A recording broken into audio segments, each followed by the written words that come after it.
बिस्मिल्लाहिर्रहमानिर्रहीम अस्सलाम वालेकुम। आज आपके साथ बीफ शामी कबाब की रेसिपी शेयर कर रही हूँ और एक ऐसी रेसिपी आपको दे रही हूँ जिसमें सिर्फ शामी कबाब को आप आधे घंटे में बनाकर तैयार कर लेंगे।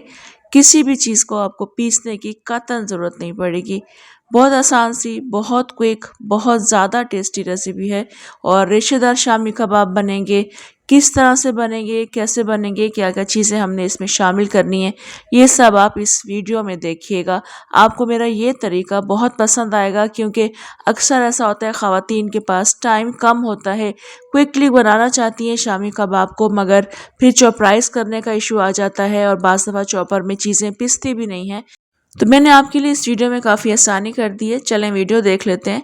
यहाँ पर सबसे पहले हमने पैन में चने की दाल शामिल करनी है। चने की दाल आधा किलो है और इसको मैंने 1 घंटे से भिगो कर रखा हुआ था। बीफ मैंने लिया है आधा किलो है और बीफ की क्वांटिटी आप बढ़ा सकते हैं। पानी हमने इतना शामिल करना है कि ये 1-2 घंटे के लिए पकती रहेगी, दाल भी गल जाती है और गोश्त भी गल जाता है। पानी आप क्वान्टिटी में अच्छा ऐड कर दीजिएगा।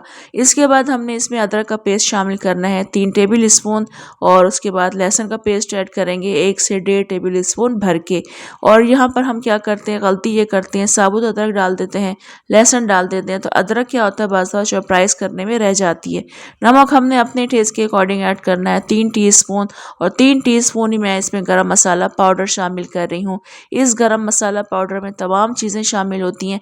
हमें इसमें साबुत गरम मसाला डालने की ज़रूरत नहीं होती है क्योंकि ऐसा होता है कि बाज़ दफ़ा जब हम साबुत गरम मसाला चॉपराइज करते हैं तो वो सही से चॉपराइज होता भी नहीं है, बाज़ दफ़ा रह जाता है। और कुटी हुई मिर्चें मैं यहाँ पर शामिल कर रही हूँ अपने टेस्ट के अकॉर्डिंग 4-5 टीस्पून। ये तमाम चीज़ें जो मैंने पिसी हुई शामिल की हैं, इसका फ़ायदा ये है बाद में चख कर भी हम इसको एडजस्ट कर सकते हैं तमाम चीज़ों का टेस्ट।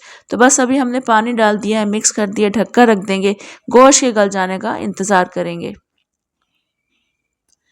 तो ऐसा गोश्त गल चुका है और इसको पकते हुए काफ़ी देर हो चुकी है, यानी गोश्त काफ़ी अच्छा गल चुका है और ये ठंडा भी हो चुका है। मैं इसी दौरान आपके लिए दूसरी रेसिपी बना रही थी, तो यहाँ पर आप देख सकते हैं मैं इसको आपको फाइनल लुक दिखा रही हूँ। ये गोश्त के गल जाने के बाद ठंडा हो चुका है सब चीज़ और गोश्त काफ़ी अच्छा गल चुका है। मैं हाथों से देखें इस तरह से तोड़ रही हूँ तो काफ़ी अच्छा टूट रहा है, रेशे बन रहे हैं इसके। तो अभी हम इन दोनों चीज़ों को अच्छे तरीके से घोट लेंगे। अगर गोश्त अच्छे तरीके से गला हुआ होगा तो घोटने में मेहनत नहीं करनी पड़ेगी आपको ज़्यादा। 5 से 7 मिनट लगते हैं, मसाला बहुत अच्छे तरीके से घुट जाता है। ये मसाला ठंडा हो चुका है, अगर ये मसाला थोड़ा-सा गर्म होता तो मज़ीद आपको कम टाइम लगता घोटने में। तो इस वक़्त हम इसको घोटने की मदद से घोट लेंगे। अगर मैं इसमें साबुत गरम मसाला ऐड करती, साबुत अदरक ऐड करती तो घोटने में वो पीसेस रह जाते हैं। इसको मैं चॉपराइज़ इसलिए नहीं कर रही हूँ क्योंकि रेशेदार शामी कबाब नहीं बनते हैं, रेशा टूट जाता है चॉपर में। तो बस इस तरह से हमें 5 से 7 मिनट लगे हैं और आप देख सकते हैं यहाँ पर रेशेदार मसाला बिल्कुल रेडी हो चुका है। मैं आपको करीब से भी दिखा देती हूँ। यहाँ पर आपको बोटियों के रेशे अलग से नज़र आ रहे हैं। तो बस इस वक्त आप इसमें नमक शामिल कर सकते हैं, अगर कम रहता है तो कुटी हुई मिर्चें शामिल कर सकते हैं, पिसा गरम मसाला भी शामिल कर सकते हैं।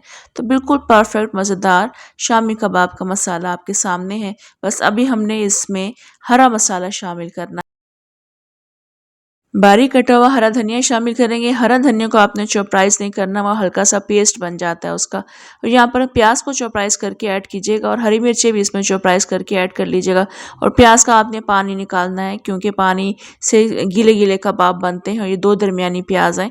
इसके अलावा जो हरी मिर्चें मैंने बारीक काट कर शामिल कर रही हूँ, मैंने चॉपराइज नहीं की हैं हरी मिर्चें, आप चॉपराइज कर सकते हैं। तो ये तमाम चीज़ें शामिल करने के बाद मैं इसमें अंडे शामिल करूँगी और मैं 3 अंडे शामिल कर रही हूँ मसाले के हिसाब से। और शामी कबाब के मसाले में मैं अंदर ही इसके अंडे डालती हूँ और इसका फ़ायदा ये होता है कि मैं जो शामी कबाब फ्रीज़ कर देती हूँ और जिस वक्त हमें फ्राई करना होता है तो उसको मैं इजीली फ्राई कर लेती हूँ। बाज़ दफ़ा ऐसा होता है घर में अंडे नहीं होते हैं तो मसला नहीं होता है। तो बस यहाँ पर तमाम चीज़ों को मैं अच्छी तरीके से मिक्स कर रही हूँ। आप अंडों को अगर अवॉइड करना चाहते हैं अवॉइड कर सकते हैं, बाकी सारी चीज़ें ऐसे ही मिक्स करके इसको रख सकते हैं फ्रीज़र में या फिर हाथ के हाथ बना सकते हैं। शामी कबाब को मैं हाथ के हाथ बना रही हूँ और साथ साथ मैं इसको फ्राई करती चली जाऊँगी।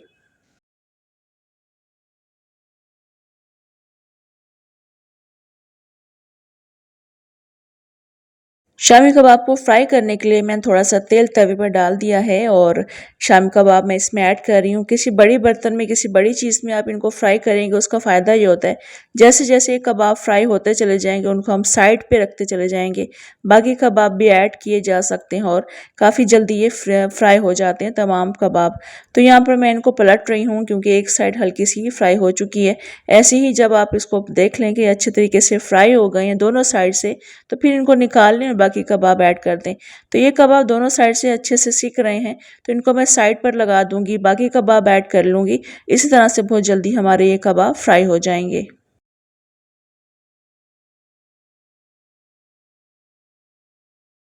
तो हमारी रेशेदार मज़ेदार से शामी कबाब बिल्कुल रेडी हैं। आप ये मत सोचिएगा कि मैंने तमाम चीज़ें इसमें पिसी हुई शामिल की हैं तो इसमें वो जायका नहीं आएगा जो मज़ेदार शामी कबाब का होता है। पिसी हुई चीज़ें शामिल करें या आप साबुत चीज़ें शामिल करें, जायका वही आता है। बस फ़र्क सिर्फ ये है कि आपका इसमें टाइम बच जाता है। पिसी हुई चीज़ें शामिल करने से आपको कुछ भी घोटने की ज़रूरत नहीं पड़ेगी। सिर्फ़ और सिर्फ आधे घंटे में कबाब बनकर तैयार हो गए थे और यकीन जाने ये बहुत बहुत ज़्यादा टेस्टी शामी कबाब बने थे। आप इन्हें फ्रीज़ कर लें, हाथ के हाथ बना लें। तमाम बातें मैंने आपके साथ इस वीडियो में शेयर की है। मैं अभी आपको तोड़ कर भी दिखाती हूँ। ये रेशेदार शामी कबाब बने थे। सेम रेसिपी से ट्राई कीजिएगा, इंशाल्लाह आपको ये रेसिपी बहुत पसंद आएगी। कमेंट, लाइक, शेयर भी आपने ज़रूर करना है। इजाज़त दें मुझे, इंशाल्लाह दोबारा आऊँगी एक और बहुत मज़ेदार रेसिपी के साथ। अल्लाह हाफ़िज़।